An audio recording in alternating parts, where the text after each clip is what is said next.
आमतौर पर हमारे जीवन में हर किसी के मन में यह सवाल आता है कि अच्छे कर्म करने वाले के साथ भी हमेशा बुरा क्यों होता है। ज़्यादातर लोग यह महसूस करते हैं कि अच्छे कर्म करने पर भी वे परेशान रहते हैं, वहीं जो लोग बुरे कर्म करते हैं वे खुशी से रह रहे हैं। अच्छे कर्म करने वाले परेशान होते हैं कि आखिर उन्हें इतनी परीक्षा क्यों देनी पड़ रही है, जबकि जो अधर्म की राह में हैं वो खुश हैं और जिंदगी का लुत्फ उठा रहे हैं। अगर आपके मन में भी यह सवाल आया है तो आज हम आपको इसका जवाब देंगे। ये जवाब वो है जो भागवत गीता में लिखा गया है, लेकिन आपसे निवेदन है कि अगर आप इसे विस्तार पूर्वक जानना और समझना चाहते हैं तो वीडियो को अंत तक देखें। इसे देखने से पहले इस चैनल को सब्सक्राइब करना बिल्कुल न भूलें ताकि भगवान कृष्ण की कृपा आप पर निरंतर बरसती रहे। भागवत गीता में वर्णित कथा के अनुसार जब भी अर्जुन के मन में कोई दुविधा उत्पन्न होती थी तो वो कृष्ण के पास जाते थे। एक बार की बात है, अर्जुन भगवान कृष्ण के पास जाकर कहते हैं कि वो दुविधा में है और इसका जवाब श्री कृष्ण से चाहते हैं। श्री कृष्ण ने पूछा कि क्या सवाल है। अर्जुन ने कहा, मुझे यह जानना है कि अच्छे लोगों के साथ हमेशा बुरा ही क्यों होता है, वहीं बुरे लोग खुशहाल दिखते हैं। अर्जुन के मुख से ऐसी बातें सुनकर श्री कृष्ण मुस्कुराते हैं और कहते हैं, मनुष्य जैसा सोचता है और महसूस करता है वैसा कुछ नहीं होता, बल्कि अज्ञानता की वजह से वह सच्चाई नहीं समझ पाता। अर्जुन उनकी यह बात समझ नहीं पाते हैं। इसके बाद श्री कृष्ण क्या कहते हैं वह जानते हैं।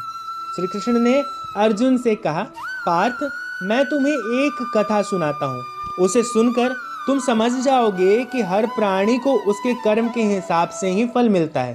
प्रकृति हर किसी को अपनी राह चुनने का मौका देती है। अब वो मनुष्य की इच्छा पर निर्भर करता है कि उसे धर्म की राह चुननी है या अधर्म की। श्री कृष्ण कहते हैं, एक नगर में दो पुरुष रहा करते थे। एक पुरुष व्यापारी था जिसके जीवन में धर्म की बहुत महत्ता थी। वो पूजा पाठ में यकीन रखता था। वो हर रोज मंदिर जाता था और दान धर्म भी किया करता था और हर रोज भगवान की पूजा करता था। वहीं दूसरा पुरुष बिल्कुल विपरीत था। वो हर रोज मंदिर तो जाता था लेकिन पूजा करने नहीं, बल्कि मंदिर के बाहर से जूते चप्पल चुराने। उसे दान और धर्म से कोई लेना देना नहीं था। समय बीतता गया और एक दिन बहुत जोर की बारिश हो रही थी। इस वजह से मंदिर में पुजारी के अलावा कोई नहीं था। ये बात जब दूसरे पुरुष को पता चली तो उसने कहा कि यह सही मौका है मंदिर का धन चुराने का। पंडित से नजर बचाकर उसने मंदिर का सारा धन चुरा लिया। उसी समय धर्म कर्म में विश्वास रखने वाला व्यक्ति भी मंदिर पहुंचा।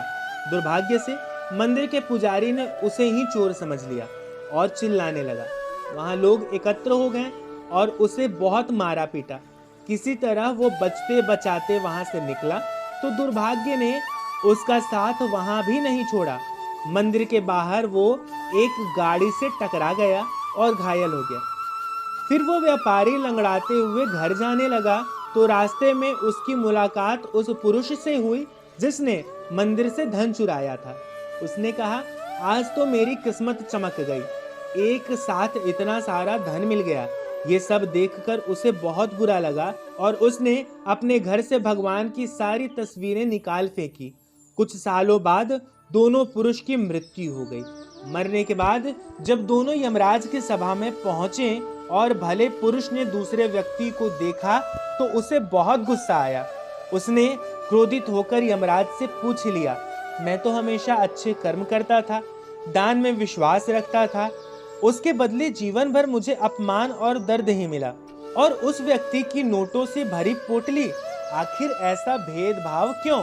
इस पर यमराज ने कहा, पुत्र, तुम गलत समझ रहे हो। जिस दिन तुम्हारी गाड़ी से टक्कर हुई थी वो दिन तुम्हारे जीवन का आखिरी दिन था, परंतु तुम्हारे अच्छे कर्मों की वजह से तुम्हारी मौत सिर्फ एक छोटी सी चोट में बदल गई। तुम इस दुष्ट व्यक्ति के बारे में जानना चाहते हो? दरअसल इसके भाग्य में राजयोग था, मगर इसके कुकर्मों और धर्म की वजह से वो सिर्फ एक छोटी सी धन की पोटली में बदल गया। कथा सुनने के बाद श्री कृष्ण अर्जुन से कहते हैं, पार्थ, क्या अब तुम्हारे सवाल का जवाब मिल गया? ऐसा सोचना कि भगवान तुम्हारे कर्मों को नजरअंदाज कर रहे हैं यह बिल्कुल भी सत्य नहीं है। भगवान हमें कब, क्या, किस रूप में दे रहा है मनुष्य को समझ में नहीं आता, मगर आप अच्छे कर्म करते रहें तो भगवान की कृपा हमेशा बनी रहती है। इसीलिए अपने अच्छे कर्मों को बदलना नहीं चाहिए, क्योंकि उसका फल हमें इसी जीवन में मिलता है। इसीलिए मनुष्य का फर्ज है कि वो हमेशा अच्छे कर्म करते रहे, क्योंकि श्री कृष्ण ने गीता में भी बताया है कि किसी के द्वारा किया गया कर्म बेकार नहीं जाता, चाहे वो अच्छा हो या बुरा हो। तो दोस्तों, यहाँ समाप्त होती है भागवत गीता से जुड़ी हुई एक कथा। अगर आपको अच्छी लगी हो तो इसे अपने मित्रों, दोस्तों, बंधु बांधवों व परिजनों के साथ साझा करें। कथा को लेकर मन में कोई संशय हो तो उसे कमेंट बॉक्स में लिखें। हम यथाशीघ्र आपके सवालों का जवाब देने का प्रयास करेंगे। जाते जाते इस चैनल को सब्सक्राइब करना न भूलें। अब अगले वीडियो तक के लिए दीजिए हमें इजाजत। हमारे सभी साथियों को हरे कृष्णा।